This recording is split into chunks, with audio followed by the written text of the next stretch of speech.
We're making sourdough. Things I have out: food scale, KitchenAid bowl, and dough hook. Plus the KitchenAid. Measuring cup, sourdough starter, salt. Because I use kosher salt, I use my mortar to make it finer. This is the container that I will be putting the sourdough ball in when I'm done. And then the container of flour and some canola oil spray. So we turn on the food scale and it's in grams mode. Set your bowl on top and zero out the scale.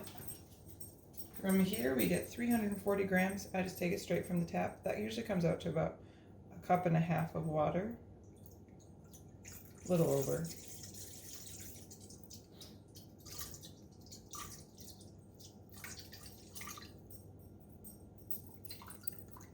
When you get to 340, switch over to your sourdough. Zero out the scale again. Sorry, also need a spatula. Sourdough is 113 grams, which is usually 2 healthy plops.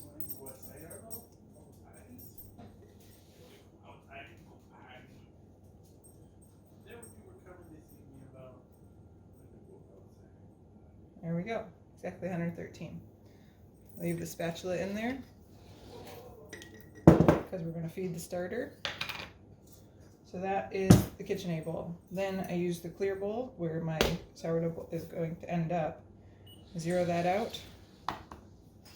And I fill it with 567 grams of flour.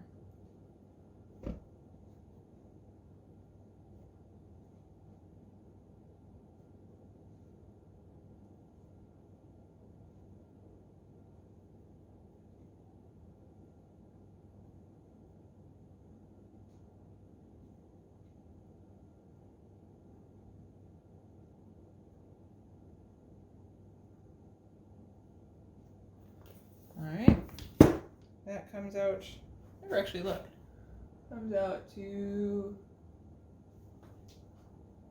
a little under 4 cups. So that's that. Then I put the mortar on, zero out the scale one more time. We're going to do 21 grams of salt, which is like 2 tablespoons. Sometimes I go over a little bit.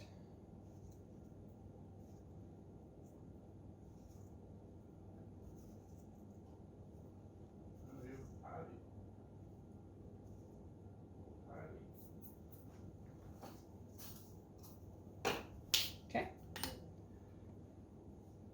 That's the end of the weighing out for the sourdough for bread. The reason that I mortar is because the coarse salt doesn't absorb as much and doesn't break down as easily. I think you could do it just fine if you left it all together. I put the salt in the bowl with the flour. I haven't done anything to the mixture in the KitchenAid bowl. And I just dump all the flour in. Put it on the KitchenAid. Set it to run.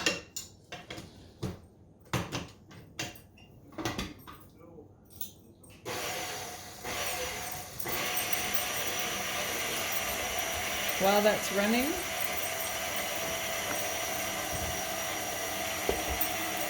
zero out my scale. And I put in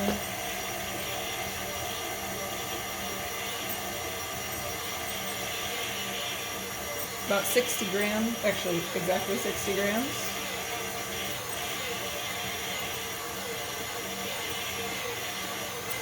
If you're gonna go heavy, I usually go heavy on the flour side. Again, 60 grams of water.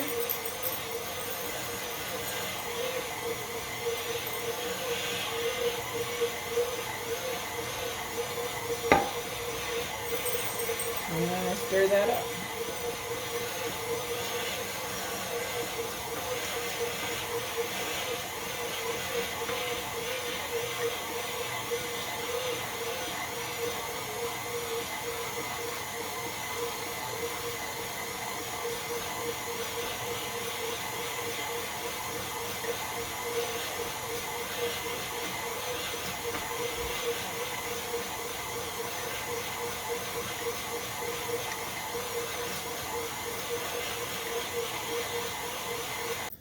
here, my dough ball looks like this. I'm going to spray this with oil.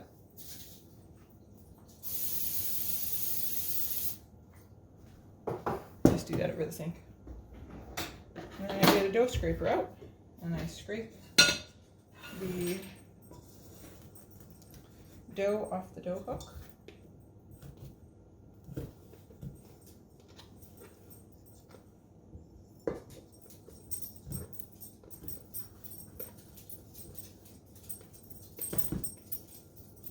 See, it comes out pretty clean and easy. And now I'm just scraping it straight out of the bowl and into the pot, the clear bowl.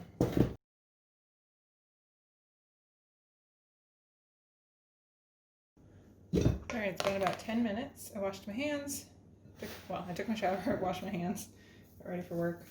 And now I don't even set it on the counter again. Like, I cleaned the counter, but I usually do this with wet hands. So I wash my hands and then I don't dry them afterwards. So you stretch it out so it doesn't break. Turn it, stretch it out till just before it tears. Turn it, stretch it out, turn it, and one more time. And now you can see the dough rested longer, so the ball that we end up with has a much smoother surface. And those folds are what give us the air bubbles at the end of the night. All right, so that's that. Put it back in there. I put it down seam side down. I'm sure other people do it different ways. Close that up. And then from here, I will take it over to my oven. Inside the oven is my Dutch oven and my starter. I have a stone that sits in there for during all the bakes. And last night's loaf is actually just sitting on the top of the stove because I pulled it back out of the bread box this morning. So it'll all go into that oven with the light on, oven door locked, until 5:30 tonight.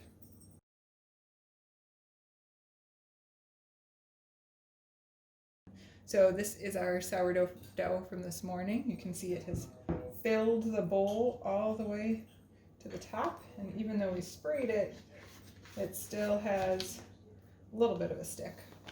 So that's where we're at now with our dough, full bowl. And we need a place for this bowl to land, the ball to land. So this is normally how I store my Dutch oven during the day. So it's a Dutch oven, and inside I keep a colander with a cloth napkin that I use for a couple days. For right now, you'll see how we use that. And then the piece of parchment paper that I'll use for baking.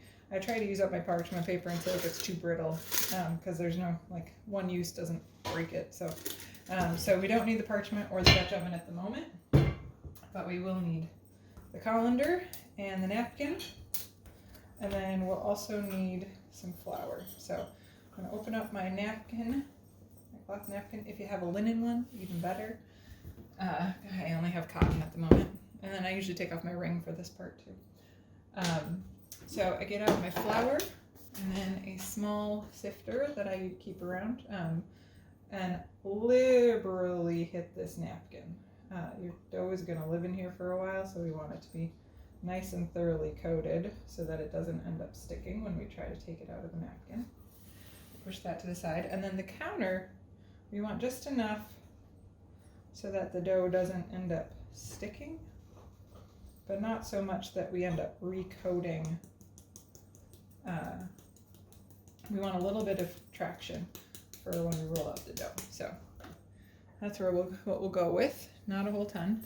And now here we get real gentle. So I just usually start pouring and then kind of tap the dough as I see it sticking to the side, doing my best not to tear it because I want it to all kind of fall out in one big slide. And then we're going to envelope fold. So take one side, gently pull over. We're not looking to flatten. Next side, we're going to gently pull over. Again, trying not to pop a lot of bubbles. Third side, gently pull over. And then this last one we're going to fold over by tipping our whole bread upside down. So from here, we're going to push into a ball and let it tighten up. So roll it tight, roll tight. And this is why we didn't want a whole lot of flour, because we need that front edge to stick enough to hold it tight. So there we go. We have a nice tight ball. And now I'm just going to leave that sit there for about 10 minutes, and then we'll come back to it. It'll have flattened out a little bit, but that's how tight I wanted to make it. So we're going to let it rest for a little bit so all the seams on the back side can connect and come together and be one piece when we put it in there. Re-washed my hands, and now we're going to take this ball and gently lay it in on the napkin, seam side up.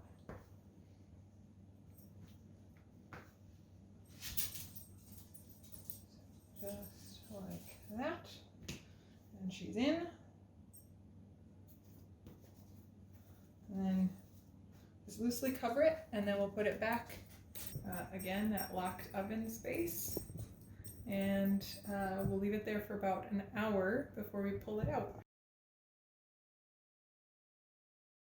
So it's been a little over an hour, and all we're going to do at this point is, I unlocked the oven earlier. I'm going to take out the sourdough starter, take out the dough, pull the Dutch oven out, and take the parchment paper out of it. Confirm that the oven is set with the rack on the lowest level that has a pizza stone on it to get warm. And then the Dutch oven is sitting on the second to the last rack in the oven. Close it up. Say hi to the puppy. Hi, puppy. And then we're going to preheat it to 500 degrees. Last step before it goes officially into the oven. So once the oven preheats, you still leave it preheat for longer than your oven takes, because the Dutch oven needs to preheat as well. So take the parchment paper after we unfold the napkin. I'm going to gently place our right hand underneath, and then flip the colander upside down, set it aside, and gently place it down. And here we pull this back carefully so that we don't tear the top of the dough. And now comes the part where we work quick. So Dutch oven out, top off the Dutch oven, bread into the Dutch oven. I snip as soon as I get the lid off the Dutch oven. So oven is at 500 degrees currently, so gloves, not mittens.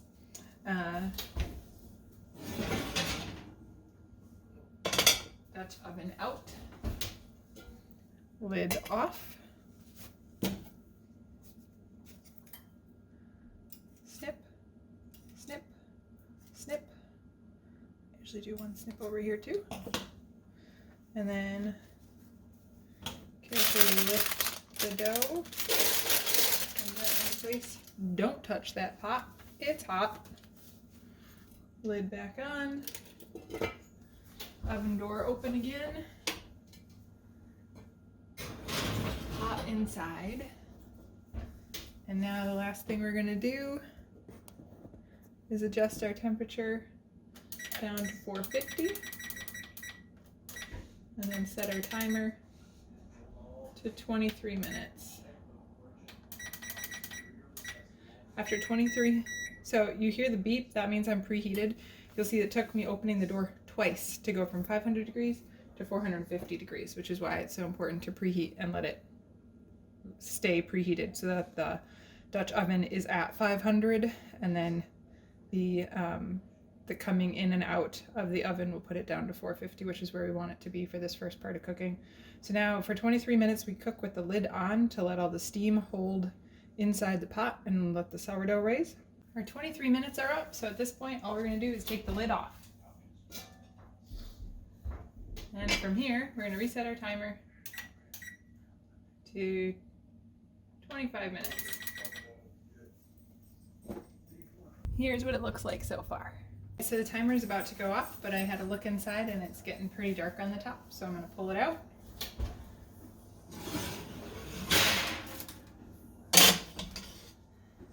That's what we got. And then we're going to take the parchment paper, which is boiling lava hot. So continue to use your gloves, especially in case you hit the sides. And sometimes I'll just do this. I think it's easier. Because the parchment is not really stable at 500 degrees.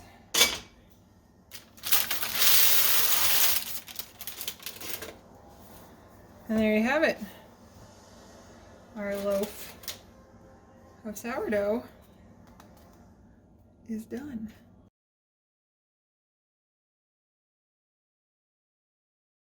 All right, it's the next morning. I usually keep it in the bread box, so because we like our crumb a little softer. Otherwise, it's really hard on our lips. And then I'm just going to cut in half. I'm actually giving half of this loaf away, and we'll get to see how it looks. So it doesn't give you the same big bubbles as your like super fancy way of making sourdough, but that is a good bread. Really great for sandwiches. It holds butter well. It doesn't let everything fall in between the holes. And it's a nice even edge all the way around the bread. So very happy with it for as little hands-on time as it takes. Happy sourdough making.